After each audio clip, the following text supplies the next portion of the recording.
That'd be absolutely devastating. Oh!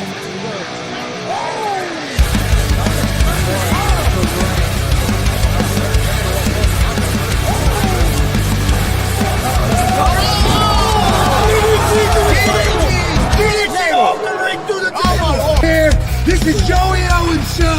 They've been trying to get me on this broadcast forever, and this is the worst damn broadcast I've ever been on. So you all can kiss my ass while I win this match.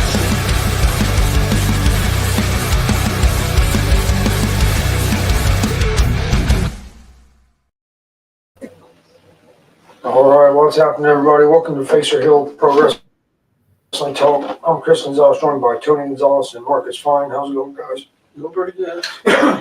Excuse me. You sound like you're under the weather today. No, he sounds like your mics are sounding like you're kind of in a tunnel. Work on that a little bit here. Hope everybody's having a good day. Basketball game coming up here in a little while. Basically, Game 5 in New York with the Knicks. Should be exciting. Is that better, Marcus? Yeah. Now it sounds a little different. Are you able to turn that one up, or?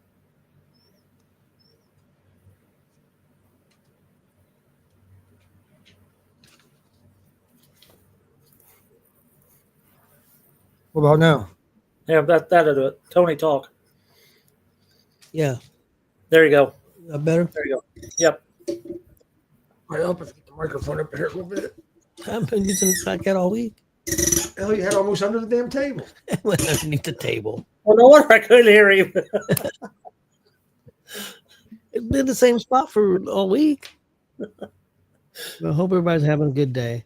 Go start off. The first thing I wanted to bring up real quick was Rachel Armstrong, who wrestles a lot of matches here in Indiana, pretty much trained and I think she actually lives in Indiana. I think it's New Chicago, Indiana, where she actually grew up at, and fantastic wrestling. She wrestled at Exodus Pro Wrestling.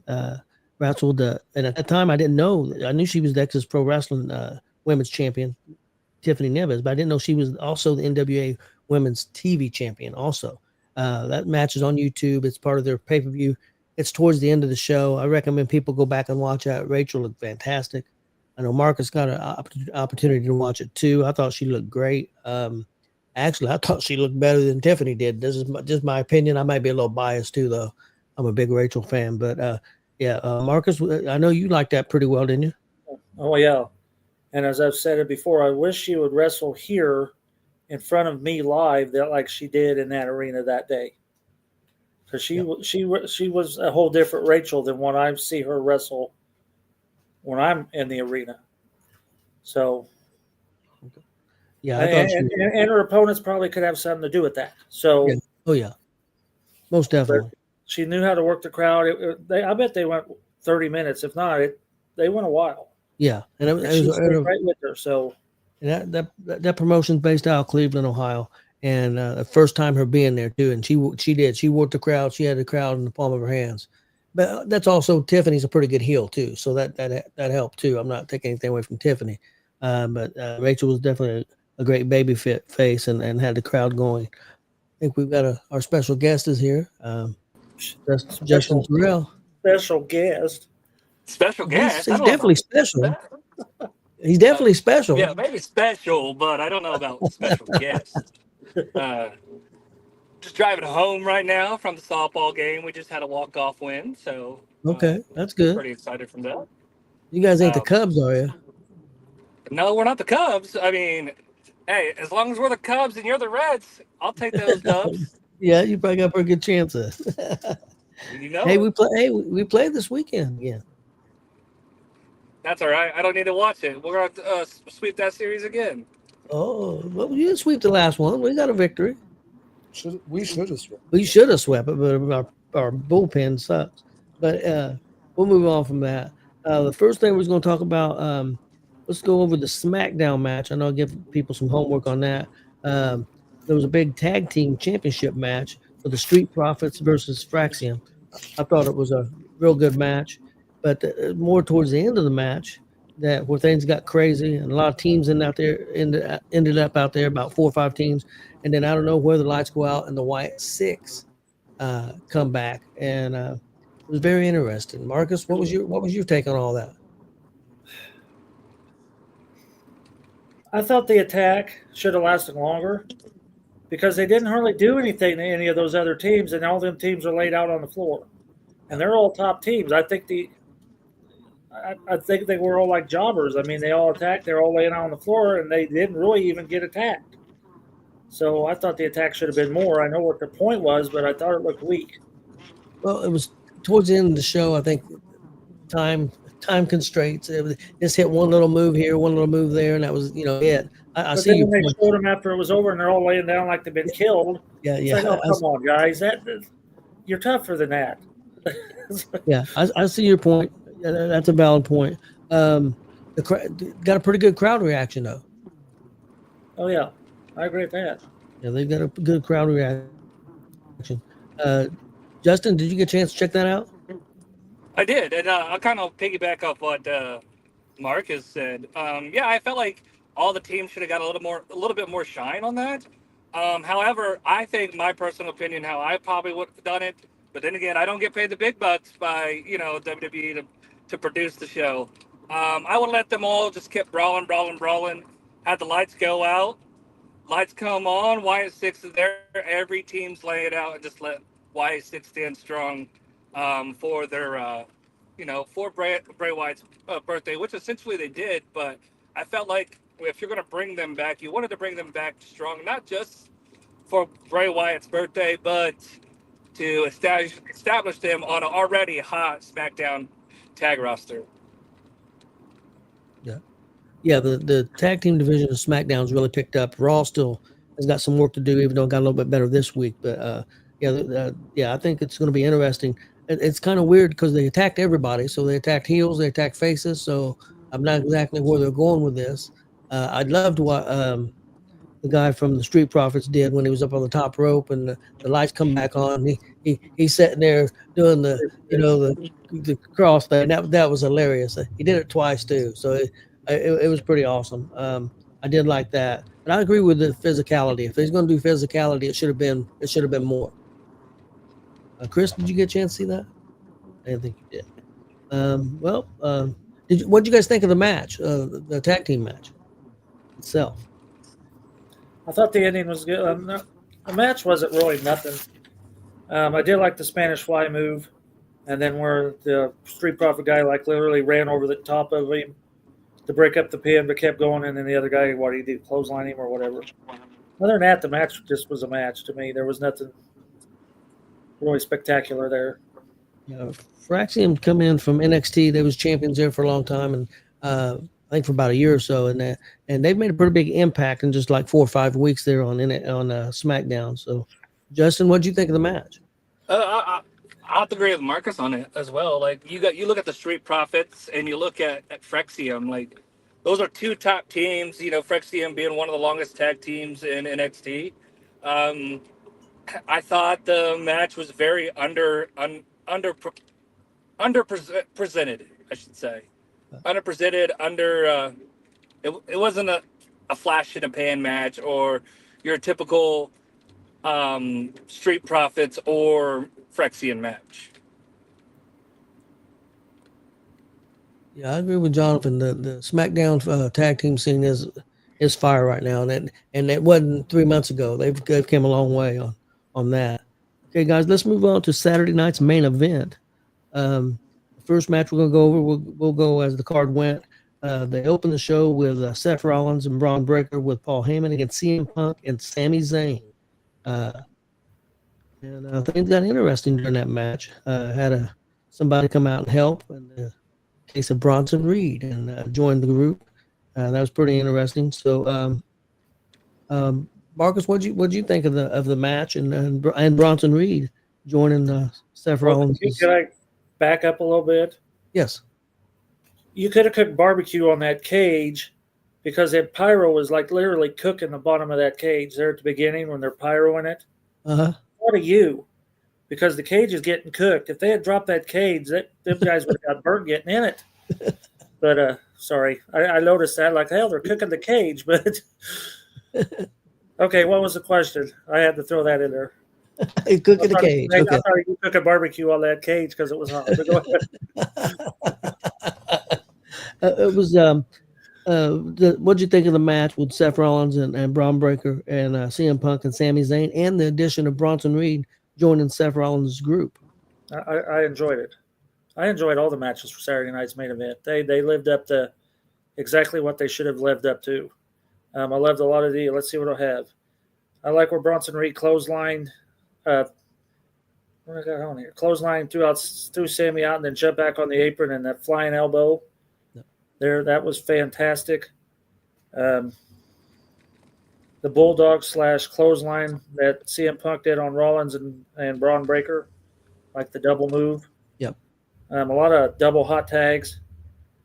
The Bronson Reed thing was good. I mean, he plowed, of course.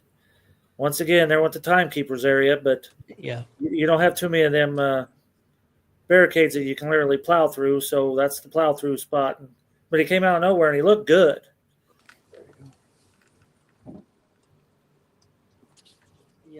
Yeah, I agree. I thought he looked good. And that faction is going to be hot.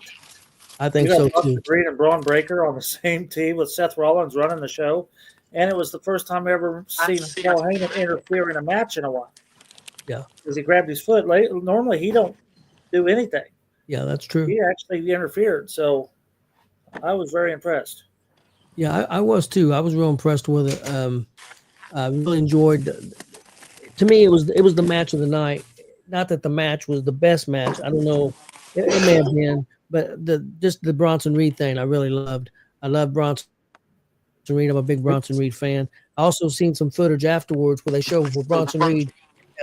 It shows a view of him running when he first starts running through the crowd to come in. They showed that on YouTube, and it shows him from behind and him running in and getting in the ring and everything and interfering. So I like that angle. That was pretty cool. After the fact, I've heard some criticism of the new group that some people feel like it's I'll say who it was. It was Bubba Ray Dudley. He thinks it's forced. He thinks that the Seth Rollins and Braun Breaker thing is kind of forced. I haven't felt that way. I think it feels fresh. I think it feels. Is it different? I think people want to compare it to the Bloodline. It's you don't want it to be the same as the Bloodline. I mean, you want it to be different. I mean, you don't want every faction to be the same. And I like it. I do think they need to. What do you think about this? Do you think they need to cut Seth Rollins' song and maybe not use that and have the crowds singing along with Seth Rollins' song since he's a heel? You think maybe he needs to be more of a vicious heel and maybe not have all that music when it comes out? Oh, I don't know how to answer that. I honestly don't know. I mean, that's a good question, but I don't know. You think they need to rechange these entrants? Yeah, I kind of do. I think if he's going to be the kind of vicious dictator type heel that he's going for, I don't know that the crowd should be singing along. Even though the crowd did cheer Roman Reigns too, so I guess it don't make a difference. But I like where they're going with Bronson Reed being part of the group. Braun Breaker and Bronson Reed would be an incredible tag team. It'd be awesome to see that. Justin, what'd you think of that match and Bronson Reed joining the group? What I thought of the match, I thought the match was honestly, I thought it was a solid match. It was a good match to open up. A lot of good stuff that you've seen through the match. Was basically the best of the best of what the guys gave you. But again, Braun Breaker, always a freak athlete. He's a freak athlete. Man, I wish I could run that fast again. Anyways, but with Bronson Reed coming in, I mean, I don't know. Like, I'm still on the fence with it because, I mean, I kind of agree with Bubba Ray. It's kind of forced, in my opinion. Like, we kind of knew when CM Punk said, "Hey, I want you to be in my corner," that at WrestleMania, that we knew that Paul Heyman was going to turn and join Seth Rollins. It was a given. because you couldn't turn on Roman and you couldn't turn on CM Punk. So why not turn on both of them and join the guy that both of them hate? I hope that down the line that it leads to Braun Breaker being the leader of the group and turning on Seth Rollins versus Seth being the dictator and the architect of the group. See, originally I thought before they added Bronson Reed. Now I think that puts a little monkey wrench in what I thought before. I thought they were setting things up for Rollins to become champion, and eventually Braun Breaker getting fed up and maybe turning heel or turning good guy and maybe taking the championship off of Seth Rollins, maybe at WrestleMania next year, maybe a WrestleMania match. Now with Bronson Reed in there, and Bronson Reed has a lot of heat with Seth Rollins. And I do understand what some people say, because if the last time we seen Bronson Reed, he completely destroyed Seth Rollins. And also he was on if people remember at the Survivor Series, he was on the team with the Bloodline, if I remember correctly. He was. He was on the Bloodline team because that's when he hurt his ankles jumping off the cage. So he was part of the bad Bloodline and against Seth Rollins. So there's definitely some heat there. So I wonder now if they could, maybe Bronson Reed's end up turn into a tough face later on down the road. I don't know which would be better. I don't know if Braun Breaker would be better as the face, or Braun Breaker's hotter right now, no doubt. But, Bronson Reed's been out for a while. So Breaker's going to be a big star regardless, no matter what they do with him, I think. I completely agree. Moving on from that, next match was Chelsea Green against Selena Vega. Had a little mishap there. Chelsea Green getting a broken nose. I don't know exactly whose fault it was. She went to hit the 619, and I don't know if she was too close or what happened, but she caught a knee to the nose. A lot of people felt like that she messed up the 619. I don't think it was messed up. I think she caught her with her knee right in her nose and broke her nose and went on. Because I had that she screwed up to 6-1. Actually, I had her screwed up to 650, but that's not right. It's a 619. Yeah, I seen this. I seen where I wrote that down. It looked like she got caught up in the 619, but I didn't realize she made contact with her yet. Yeah, that's how she got that. Okay. Yeah, that's how she got. See, I don't know if she got tangled up in the rope or what messed her up is she made that contact with her nose. I'm not sure, but I know she did. She got a broken nose from there, and then they went up to the top rope and she did that move off the top rope, and then she came up with a bloody nose. But yeah, it was an okay match. It had some struggles in it. I'd give it maybe a C plus, but not both ladies worked hard with, but just had a couple mishaps, and that 619 was one of them. Hey Chris, how did I bring Justin back in? He went out.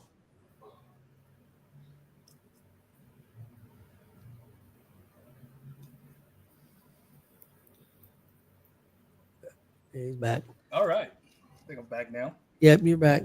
So Marcus, how do you think of the match? But average match, okay match? Yeah, it was an okay match. I don't like what they're doing to Piper Niven. That Piper Niven should be champ, and now she's a whatever she is.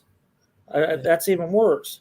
It's like I thought Piper Niven should have won the Rumble and went on, but now they've kind of downgraded her, and it's like I'm not too much of a fan of that. Yeah, I like the spot on power bomb on the outside. That was really well done. I thought it was funny. When the ladies were up on the top turnbuckle, did you see that damn drone about run into them? Yeah, I seen that. That drone coming. It's like, damn, you keep going, you're going to crack right in the head. It's like, but other than that, no, the match was just there. I mean, it was an okay match. It was okay, and it was kind of a forced match. It was something they added 2 days before the show. They didn't have a women's match on there. I think they felt like they had to have a women's match on there, and that's not always good to put something. It's better to have something built. So that match may have been a little doomed going in, to the show in a way. But the crowd responded okay to it. So, yeah, Chelsea got that broken nose. Justin, did you get a chance to see that match? That was my. I was not really impressed with that match. But then again, I'm gonna be the heel on this part right here. Marcus, don't talk crap about the Secret Harvest, okay? Well, I'm not Secret talking crap Harvest. about it. Just get a new No. member.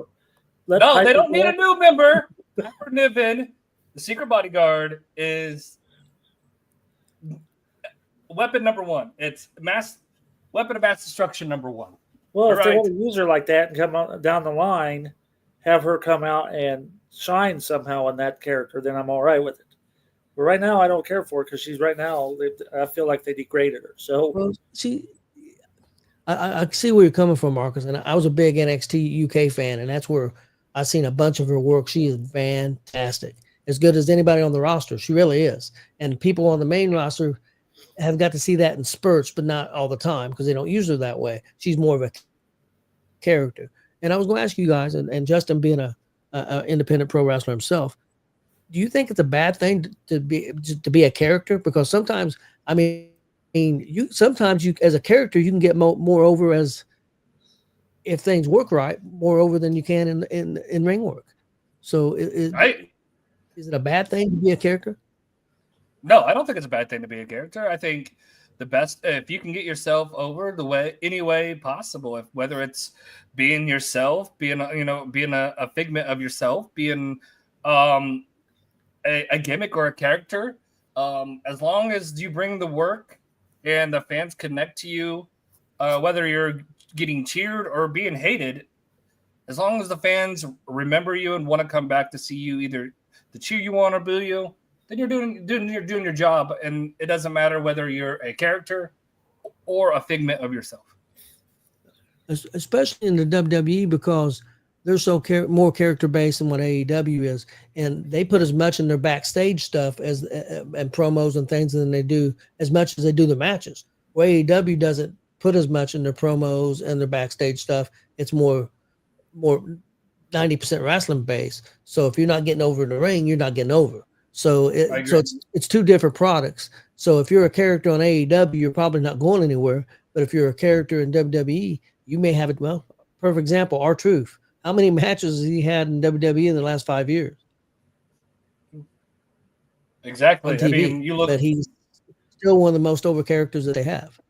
I mean, look how many times he's won the 24/7 championship. Has that been on TV? No. Has he had any real matches? No. But he's like the 57-time 24/7 champion, and they did 90% of those matches on social media. Yep, that's true. So it's definitely maybe a different. Well, and as you get older too, that's not a bad gig to be a character. You're 53 years old, like R-Truth, and you're a character. You're getting paid several $100,000 a year, and you're not putting your body on the line. So, that's not a bad gig. Next up, speaking of R-Truth, next up was John Cena versus R-Truth. Loved R-Truth's gear. that was outstanding. That T-shirt and coming out to John Cena's music was awesome. It was fantastic. The match kind of went how I thought it would go to a certain degree. Marcus, what do you think? I loved it. As you know, I've never been a John Cena fan until now. This persona he's putting on is fantastic. R-Truth coming out, and the first thing John Cena did was take the shirt, take the towel, and threw it out of the ring. Yep. He stripped it off of R-Truth. I loved it. Did you notice R-Truth lost his earrings and Cena picked them up as well? Yep. At first I was like, what is he picking up? It was his earrings. The mirror match and the copy and the moves, I loved it. The whole thing was funny. And it ended like I figured they couldn't have R-Truth take a clean pin, so all that crap that went there. And that's the first time I ever seen you see it in the independents all the time, but you don't see it very often in the big leagues where they actually say stop the music. Yeah. And Cena did. Yeah.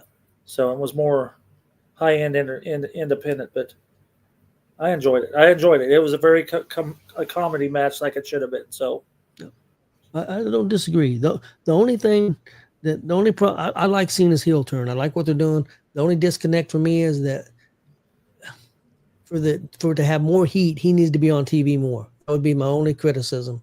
he would have a lot more heat if he was on TV every week, which I understand his schedule and stuff, and they knew that going in. But that would be my own criticism. I think when he's out there, when he's there, he's doing a fantastic job. Yeah, I got one more. Okay. We need to shout out to the referee. That's our Indiana grown Jason Ayers refereed that match. Okay. And so we need to shout out to Jason Ayers because he's one of the guys that I'm sure, Justin, you've dealt with Jason Ayers. I've known Jason Ayers for years. I even rode in a car with him to Columbus and back and talked wrestling for 4 hours straight. So he made it big, and we got to shout out every time I see him. So, yep, I had a couple run-ins with Jason. He repped a couple of my matches at EWF. Awesome guy. Got to say, I want to say it had been years ago when SmackDown came around. Got to hang out with him a little bit. But yeah. Always nice to see Jason getting the ref on the shows, and excited to see his son start wrestling too. Yeah, he's getting there. Justin, what do you think of the match? I thought it was an awesome match. Like I love that R-Truth's a comedy character, and he doesn't need to do anything. And I think a lot of people got mad when they saw that John Cena's wrestling R-Truth, and it's like, you got to know the story character. I mean, R-Truth's really not there as far as his character. I mean, so he's wanting to grow up and face his childhood idol, John Cena. For him to come out with his theme song and to do basically mirroring everything he done, it was very, very, very well done. And I wish Cena would have hit him with the belt, but the kick in the nuts, it was well done for me. Yep, I agree. I really enjoyed it also. Next up there, we had the cage match, guys. Damian Priest and Drew McIntyre. I thought it was a pretty good match. I've seen a lot of criticism online about this match. I liked it. A lot of people didn't like the way it was just a concerto and he walked out of the ring. But I mean, it was a way. Drew McIntyre's going to be off TV for a while. He's got some injuries and stuff, and that was the way to write him off. I thought it was a pretty good match. Justin, what do you think? Yeah, I thought the cage match was honestly match of the night. I thought that was all around pound for pound one of the best matches. Is it the best match those two guys had? Probably not, but. No. I get it. You had to figure out a way to end the feud, and with Drew dealing with all those injuries, it made sense to do the concerto. And I love how they told the story, Michael Cole and everything like that. However, I did not care for Jesse the Body Ventura on commentary. Well, say that earlier because I knew now I'm going to have to go ahead. Go ahead. No, I love Jesse the Body. I love Jesse the Body, but what I did not like was him getting mad that Damian Priest just walked out of the cage. Oh, yeah, I got something. Go ahead. Come on, man. You've been around the business for how long, and you know that escape the cage is climbing over the cage or walking through that door? And besides, he repeated himself a lot. So that was the only take I had. Okay. Yeah, I enjoyed the only criticism I had the match, and Marcus, I think, is going to agree with me on this. It needed to be the blue cage. Yep. I wanted the old school blue fence. That's what I wanted. That's my only criticism that I had. I agree. You could get if you're going to give us a steel cage and Saturday Night Main Event, give us the old school blue cage. I agree. Marcus, I know you're going to want to respond to the Jesse the Body stuff. Yeah, okay. I'm not going to say that I disagree with Justin. I did like the fact that he brought up horseshoes and hand grenades because that was always one of his catchphrases in the 80s. What is this crap he said that they never had a cage match on NBC? Saturday Night Main Event had 2 of them. Yeah, Paul and Hogan, I know one for sure. And Hogan and Boss Man. Yep. So I don't know why he thought that this was the first time they ever done that. Yeah. And then the thing about walking out the door and going all ape shit about it. If you go back in the files, Bruno Sammartino and Stan Hansen, Bruno walked out. Yep. Don Morocco walked out. So I don't know where he thinks this. And I don't know if any cage match I've seen with Jesse Ventura in it. I'm going to have to go look, see if I can find any. Guys, let me ask you a question. If you had your choice, which would you rather see? Would you rather see an old school cage match where has to be pinfall or submission, or do you prefer the kind to get out of the ring? Which would you prefer? Escape the cage. I don't think inside a steel cage, I don't think there should be pinfall or submission. I think the cage is built to keep two guys in, and you got to beat your opponent to the point to where you can escape the cage in order to win. I don't think it should be a pinfall or submission. What do you think, Marcus? I agree. No referee should be in that cage. Those two should be in that cage, door locked. You need to go over the top if you really want to settle a feud. Now, I'll tell you funny at the EWF Arena one time. Osiris was one of the guys in it. I do not remember who the other guy was. And, both feet have to touch the floor, and it was one of Joey's earlier cages. And Osiris got slammed up against the cage. Or, no, he threw his opponent up against the cage, and it buckled out. And the guy fell off the ring apron down on the floor. And the referee called the match because his feet touched the floor. But he's still in the damn cage. It's like, what the fuck is this shit? There's one! I told you get me, you'll get me. But he didn't go over the top. He went through it. The crowd is like, what are you doing? You can't win like that. But, so what was the question? You got me all worked up. Just asking. I just asked what you prefer to see. Oh, yeah. I'd love to see walk them in, beat each other up till one of them gets out. Okay. Okay, next up, guys, we had Jey Uso, the champ, Raw World Champion, against Logan Paul. I think it was a bad match. We had, of course, Cena coming out, interfering and saving the match for Logan Paul. And then we had Cody coming out on behalf of Jey, and he got involved and took Cena out, and Jey Uso ended up getting the pinfall over Logan Paul. So what was you guys' take on that? Justin, I'll go first with you. Well, I thought the match was a little disappointing on both halves. I thought Jey Uso and Logan Paul are better than that. I think they could have performed a lot better.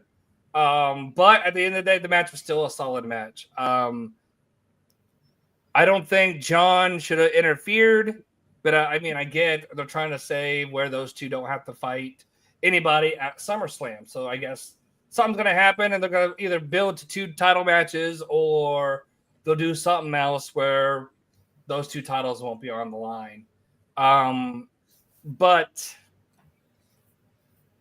I felt like John shouldn't have interfered, and I also felt like Cody should have been. They should have waited for Cody to return. Okay, Marcus, what was your take?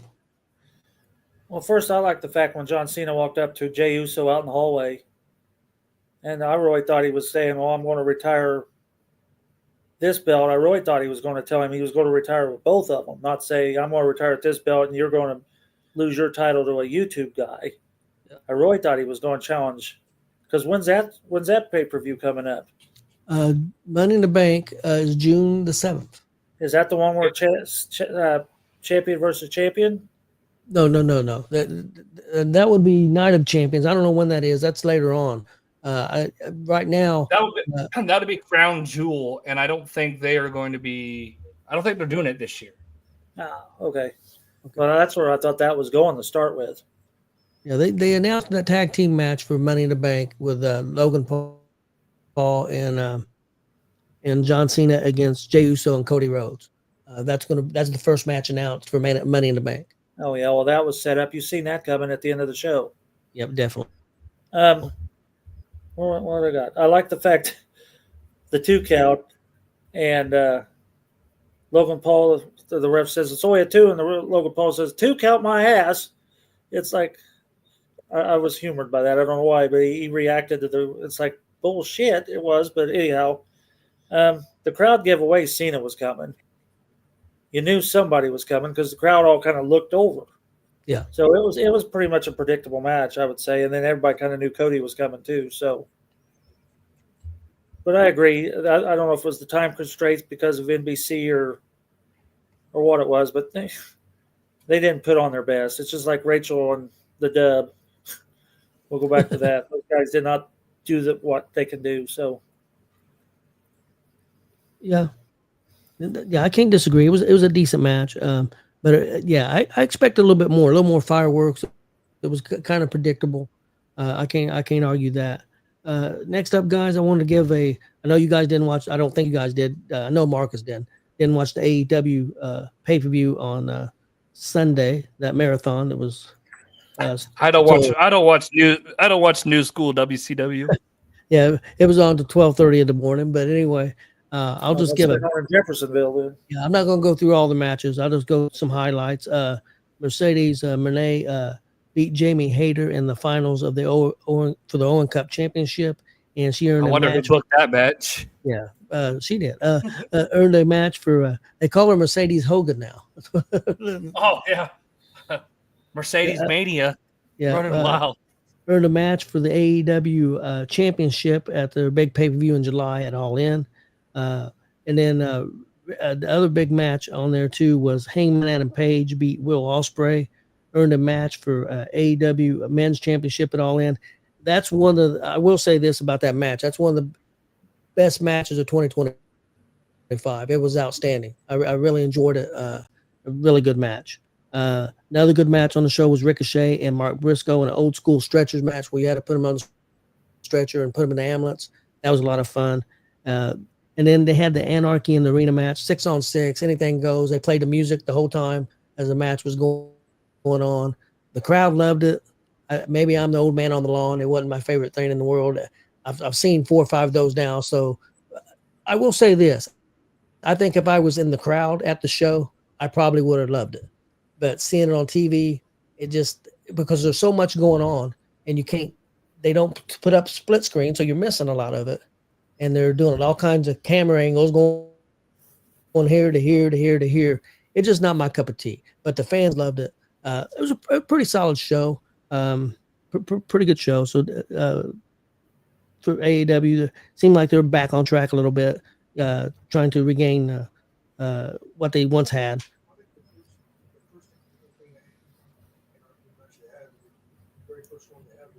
Yeah, I agree. Chris said he thinks the very first Anarchy match that they had, arena match, was the best one they've had. They've done 5 or 6, just like anything. Well, you know how Hell in a Cell got stale, and which I think it got a little bit better when they just went old school here recently. I think it was last year when they had Punk and Drew, and it just got real old school, and they beat the hell out of each other. And that Hell in a Cell should be it shouldn't be a pay-per-view. It should be just for a big blow-off match.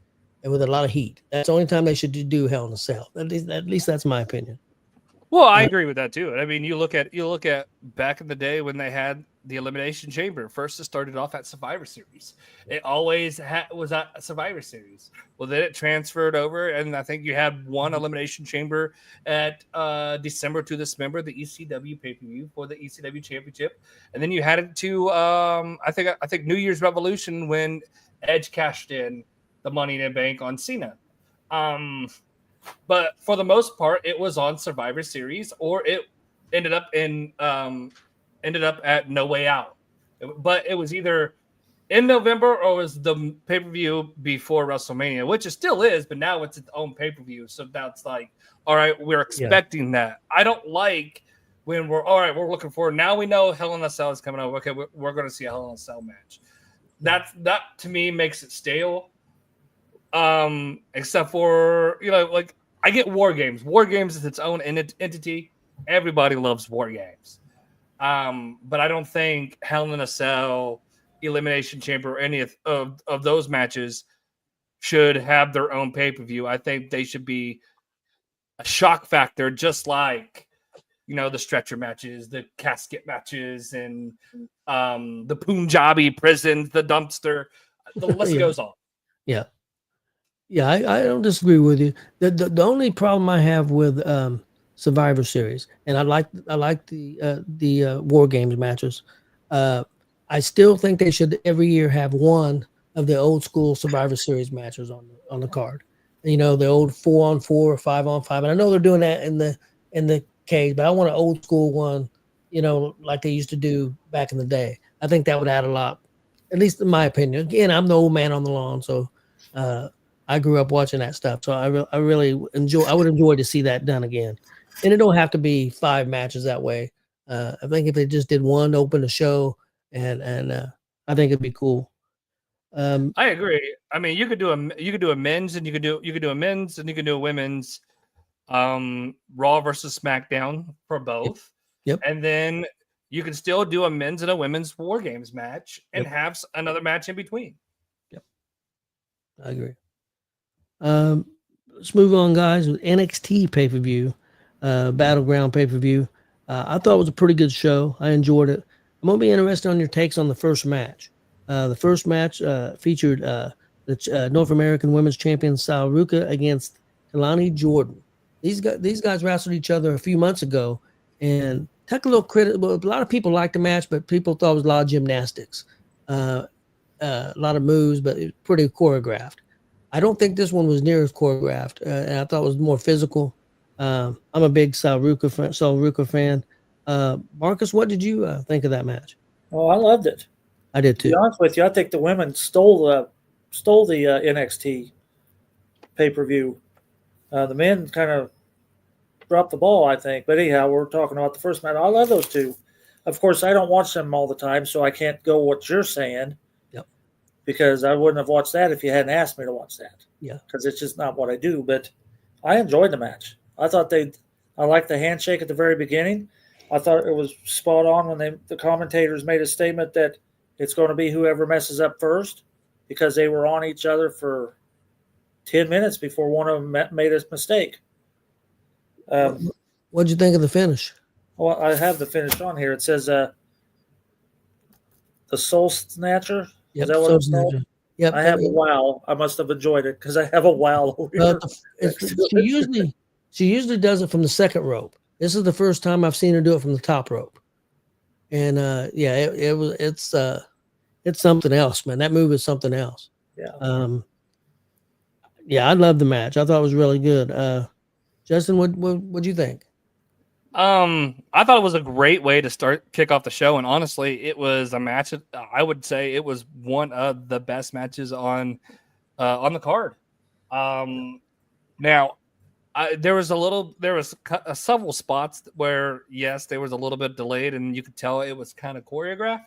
But at the same time, I mean, you looked at their match, and it was a solid match around. But that Soul Snatcher off the top rope, it was phenomenal. And like I said, this was definitely one of my match of the night candidates, and it was the first match of the show. Yep. But I also love she hit that.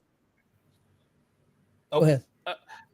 I don't know if it was in that first match, but I know somewhere along the line, Corey Graves made a quote, and I loved what he said, how he felt the energy backstage was, and he said that everybody's out here doing the next man up mentality, or hey, one-upsmanship mentality. Hey, you just went out there. Now it's time for us to go out and one-up you and the next and the next. And it just kept getting bigger and bigger. And throughout the night, you saw that the show kept building and building, but that match really set the tone for the whole pay-per-view. Yeah, I agree. Also, I really liked the move that she did. I'm going to call it a face buster, where she grabbed her head and she jumped off the ropes and went down, and she landed hard on her rear end. I mean, it was a heck of a move. Also, both them women can go. They both did gymnastics. I can't remember. Sal did it somewhere. So did it somewhere in California or somewhere. And I know Kalani's from Minnesota, from college. So both of them were in gymnastics in college. But yeah, I thought it was a great match, and I agreed. Kick off the show was fantastic. Next up, we had a 6-man tag. We had Hank and Tank, the tag team champions, with Josh Briggs taking on the Calling. Justin, what'd you think? I was not impressed with this match. I just felt like it was a throwaway. I wasn't really impressed with it. And I agree with you, and you're perfectly right on, because this match was added like 2 days before the show. maybe the day before the show. So I agree. It was definitely an add-on. I mean, it wasn't bad. I mean, it wasn't nothing bad about it. I mean, it was a decent match, but when you compare it to the other matches, the other matches had story. I mean, Kalani was the former North American champion. They had faced each other. They had history. Tony D'Angelo and Lorenzo, they had history. Stephanie Becker and Jordan Grace. I mean, the other matches had story, and you could tell that match didn't. You could feel it. So, Right. Marcus, what was your take? Well, after Justin made the statement that he thought the whole show was solid, and I thought, well, now we're going to disagree. But no, that match sucked. I don't know what else to say. I think Nico and Briggs ought to be a tag team. Those two look so damn alike that they ought to team with each other. But no, that whole damn thing was pitiful. And even the referee, well, evidently somebody wasn't in position because he went to do a 3 count. I don't know if you caught it. 1, 2. Oh, Ed Hill. Okay, I didn't catch that. Okay, you kind of missed it. The finish was good, but it was pitiful. I didn't care for it. Okay. I'm a big Briggs fan, Josh Briggs. I'm a huge Josh Briggs fan. He was originally involved. That's why I first seen him 5-6 years ago. I think he's really good. I hope that they'll do something with him. Next up, we had Channing Stacks Lorenzo taking on Tony D'Angelo. And Marcus, this may be a little harder for you to follow. These guys have been teammates for a long time, part of a group. And recently, Stacks turned on D'Angelo, so there's a lot of story on this match between these two. What do you think of the match, Marcus? It was all right, I guess. I'm reading through my notes. They started out pretty solid, and they did slow it down. I didn't. A lot of good wear down holds. I like the fact that it's called cement shoes versus a curb stomp, because where Seth Rollins uses his foot, he uses his knee, kind of a modification of that move. D'Angelo's got a good center of gravity, and is very powerful and knows how to use it. Some of those maneuvers he did, most people couldn't do because either they couldn't pick them up or they didn't know where the gravity was. The center of gravity would have been off. Yeah, that's about all I can say. I can tell you what. I'm getting sick of seeing these damn low blows. Low blows, yeah. I agree. One thing, one reason you can say, you talk about that, about his strength and stuff.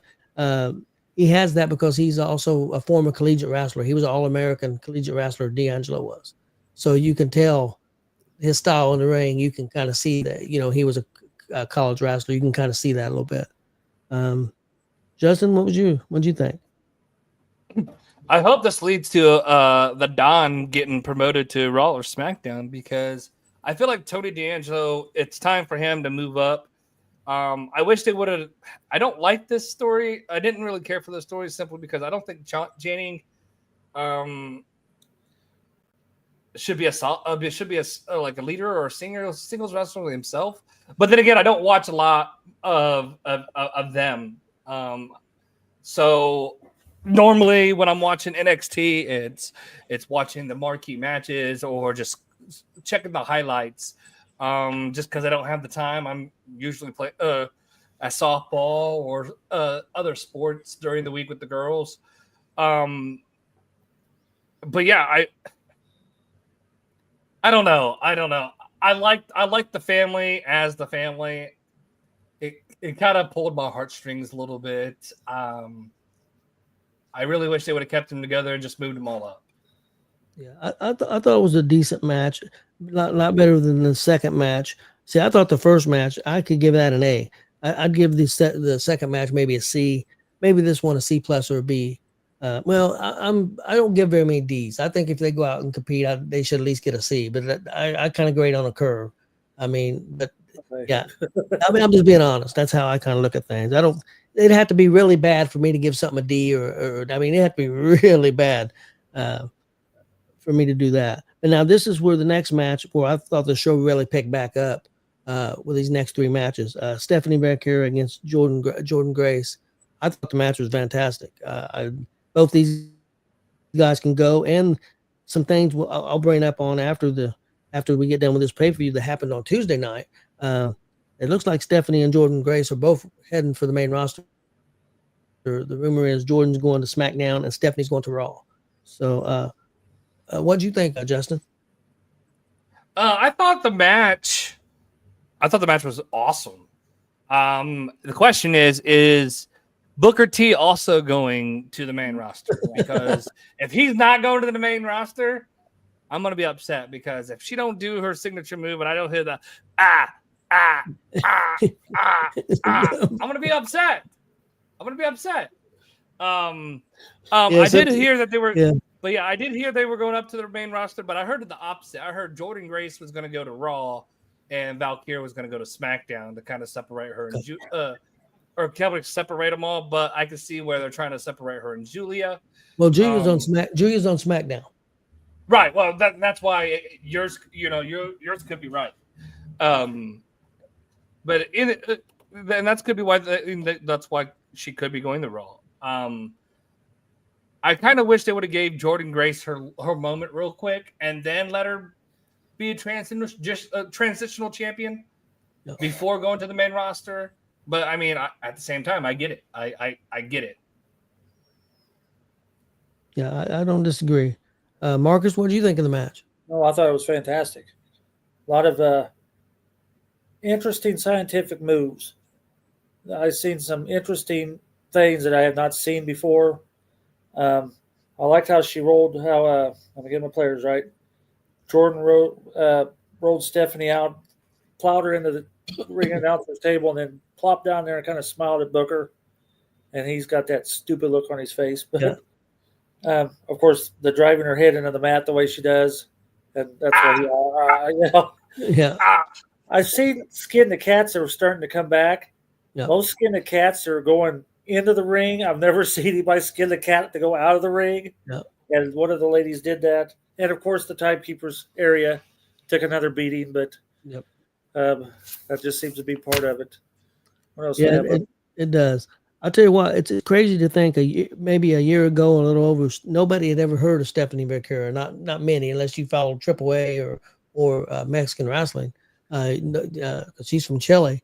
You never heard of her, and then all of a sudden she shows up on a pay-per-view on AEW and has a match with Mercedes, and then a week later she's signed with WWE. So I mean, it's crazy. I mean, she's fantastic. I think she's as good as anybody out there. I really do, and not taking anything away from Jordan Grace. I've been a big fan of hers for a long time, and I think she would have been in WWE a long time ago, except for some of her takes on social media kind of screwed that up a little bit, and she kind of calmed down on commenting on stuff and kept her mouth shut. And I think things settled down, and that's why she getting her opportunity.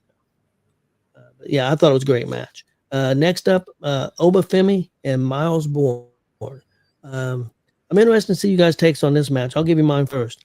I thought Miles stepping way up in class here. I thought he did a good job. I thought it was interesting because this is I don't know if it's the first match, but maybe where Oba had to take the lead. Usually they put him with more experienced guys, and Oba can hold his own, but he wasn't necessarily the lead. He was the lead in this match. And I thought the match was pretty good. I enjoyed it. Thought it told a pretty good story. I think Miles has got a bright future. I don't know, was he ready for this match? Maybe, maybe not. But I think there's a good story there.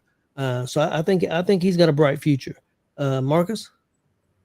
Well, for one, that Oba's a damn beast. A freaking beast. That size difference was unbelievable. Yep. I thought it was funny that we heard an Oba's going to kill you chant. I hear that a lot with Jackson Morgan. Yep. So to get that on an NXT pay-per-view, I'm stirred snickering. Miles held his own until Oba got a hold of him, and then he kind of got squashed. I mean, that's just the way it was. I did like the fact that Miles did power slam him. Miles did power slam Oba. That was impressive considering the size difference. A lot of close pins and a lot of surprise pin attempts. The match was good and ended just the way it needed to. There's no way that kid was going to beat Oba. There's just no way it could have happened. No. I did like the show of respect. Oba kind of gave him a nod, at the end of the match. I thought that was important. I thought that was well done. What do you think, Justin? Well, Marcus took the words out of my mouth, right out of my mouth. But I will say that I am no longer a Miles Bourne fan. After finding out that he's dating Stephanie Valkyrie, Yes, he's I'm no dating longer a Stephanie Miles. Valkyrie. Yeah, I'm no longer a Miles Bourne fan. Yeah, things are going real well for Mr. Bourne. I mean, he just did a championship match and he's dating Stephanie Valkyrie, so things are going real good. Other than that, the match was pretty good. It definitely shined a little bit of light. It shined a light on Miles Bourne. Definitely launched him in a trajectory. I think now, you got to kind of let him play with it and let him have a North American championship and, see how he performs on that. And if he performs well as that, then maybe move him and get him ready for an NXT championship. But right now, heck, even if you want to send him to Evolve to be the Evolve champion, see how he can handle being the champion as in the company. But I want to see him start putting in with more experienced guys as well. Like I would like to see him, work with Ricky Saints and work with Ethan Page and all them to see how Miles Bourne does there and see if he really is ready for the next step. We may get to see that Ethan Page thing. We'll talk about what happened on Tuesday night with Ethan Page and Ricky Saints, but here in a minute. But I think we could see that feud with Miles Bourne and Ethan Page coming down the road. Last match on that pay for you guys was Trick Williams taking on Joe Henry, the TNA champion.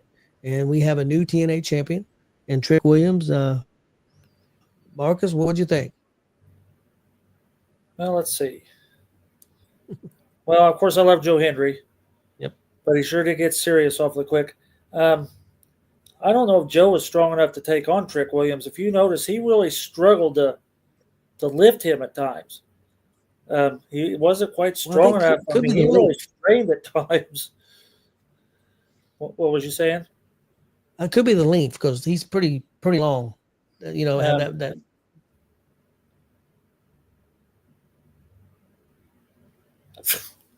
Did you see the mess up in that one? Trick went to throw him into the ropes, and Joe Henry kind of zoomed over into the corner. Yep. And I'm laughing at it. And I rewound it. It's like, surely not. And sure enough, he threw him and veered off to the corner. And Trick's like, yeah. So I started laughing. It's like, well, you fucked that one up. There you go. There's two, Justin. Joe looked like he was lost at times, I thought. He just looked like he didn't know what he was supposed to be doing. I did notice that a couple of times. And I thought it was funny how the guy from TNA, the look on his face when Trick pinned him, and they zoomed over and showed him, and he's like, you got to be kidding me. Yeah, I thought that was awesome. That's the first time I think he's ever been shown that, of course, that was done on purpose.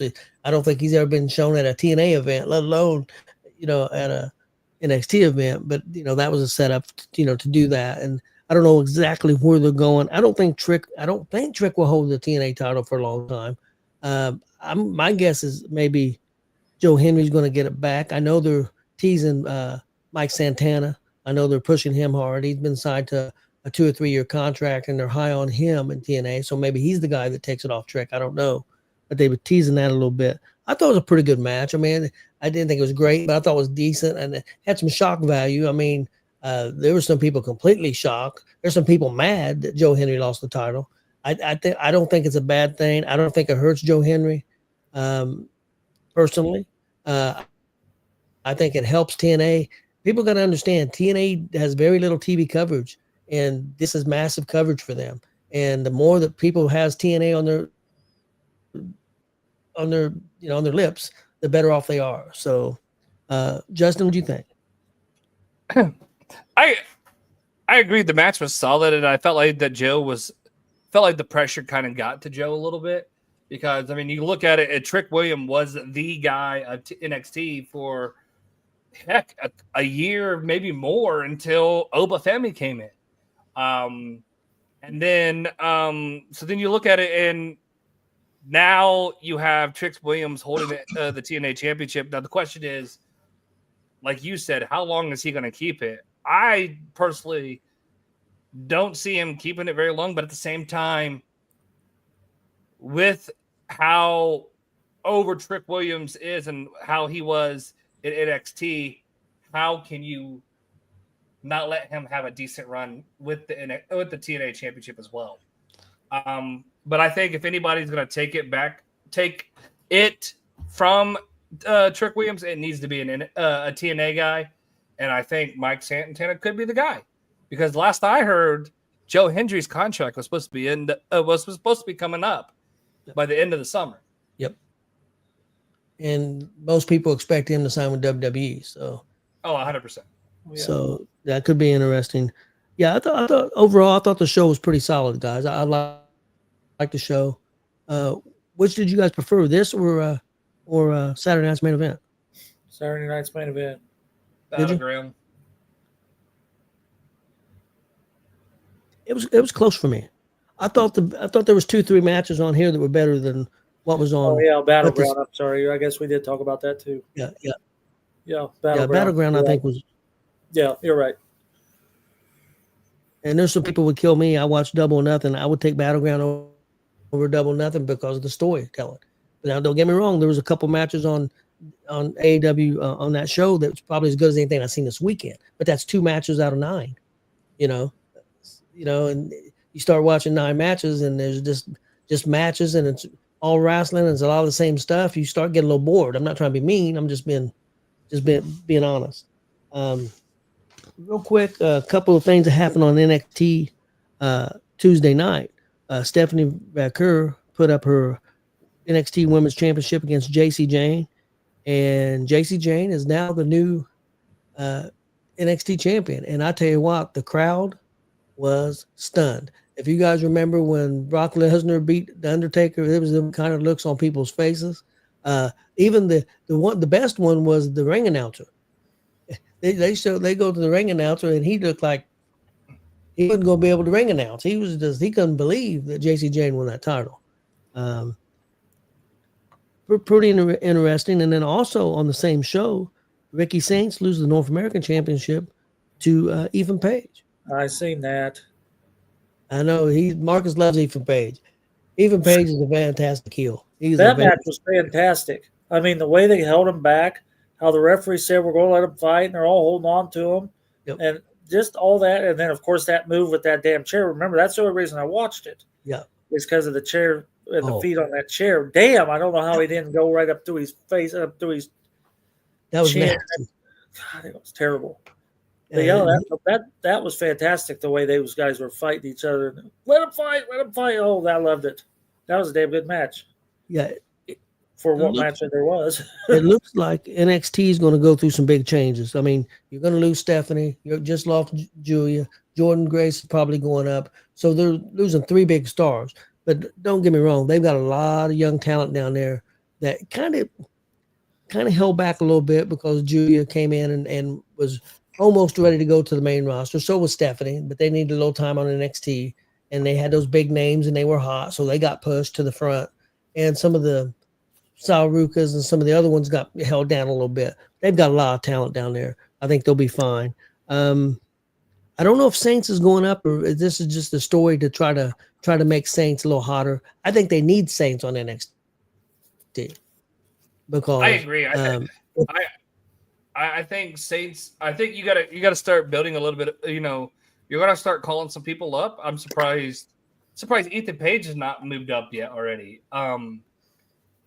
But besides that, you're right. You lose Julia, you lose Roxanne Perez, you are now losing Stephanie Valkyr, Jordan Grace. Yep. You just released Gigi Doolin and Cora Jade.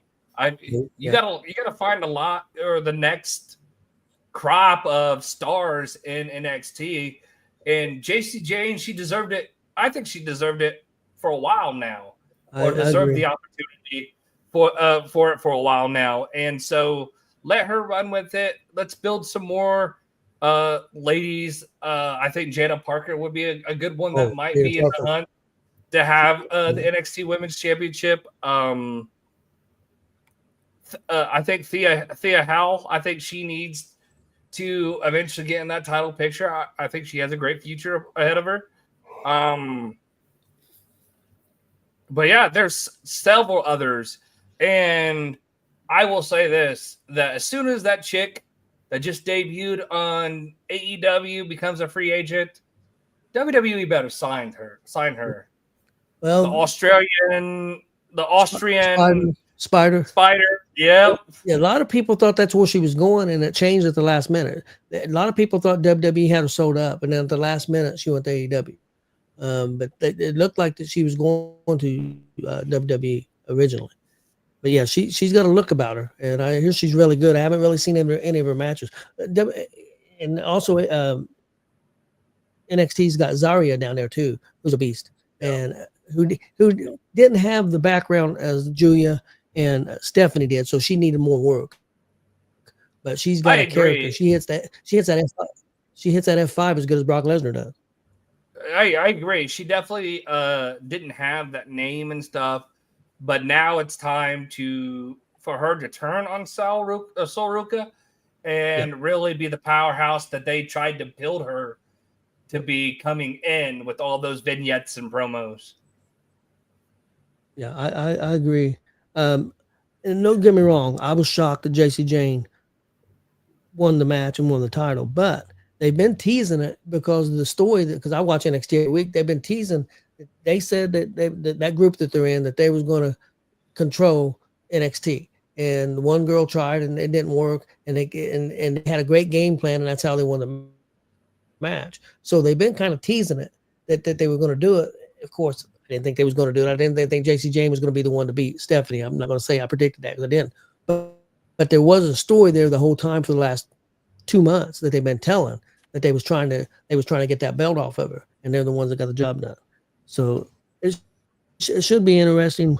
But with NXT being the kind of, they've got their own brand, but they're also the next step up to WWE, to the main roster. You're going to have that turnover every year after WrestleMania. People are going to go up, so they have to be prepared for it. Sometimes I don't know that they know about it to about a week before that they're going to do this stuff. But it's going to be interesting to see where they go from here. Well, guys, anybody else got anything else? Nope. Okay, well, I think we're good to go. Hope everybody enjoyed the show, and we'll see you guys next Thursday. All right, Pacers in 5. Yep, I'm getting ready. We're gonna watch that Pacer game. Let's go.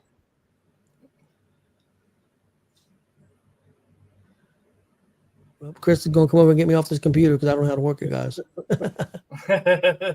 It's all right. I think Chris got off because he was still recovering from the trauma Saturday. Him Chris shaking over there in the boots. Yeah, Chris ain't feeling good. No, he just went past me. He's running fever. I can feel it. Everybody have a good weekend. Go see some wrestling if you get a chance. I'll be in Chicago. Yeah.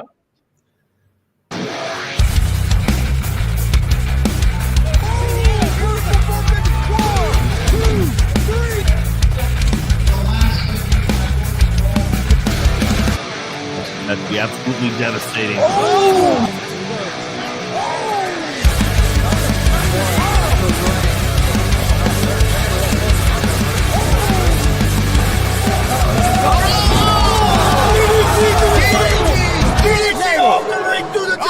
Here, this is Joey Owens' show.